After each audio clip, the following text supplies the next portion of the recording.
Madame la présidente, monsieur le ministre, nous vous proposons par cet amendement de supprimer l'alinéa 3 qui permet de déroger à l'obligation de participation minimale du maître d'ouvrage au financement de projets de reconstruction.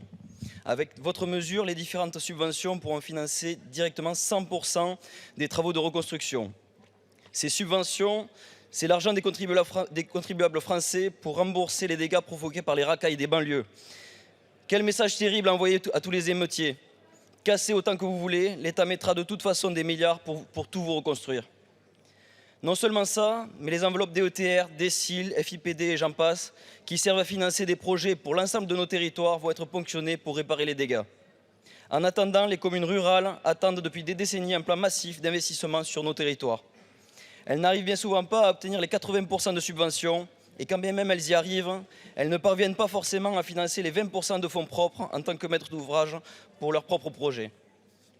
Quel contraste indécent avec votre plan de reconstruction qui va balancer encore des milliards d'euros dans les banlieues alors qu'on a déjà jeté des centaines dedans ces dernières décennies. Les petites communes rurales, elles récupèrent des miettes depuis des lustres. Elles se battent pour sauver leurs quelques services publics, pour restaurer leurs églises, pour restaurer leurs logements vacants, pour entretenir les vestiaires de leur unique stade et même seulement pour pouvoir entretenir leur voirie communale. Elles se battent en silence pour ne pas mourir. Alors effectivement, on ne brûle pas des voitures, on ne saccage pas des écoles, on n'agresse pas nos forces de l'ordre.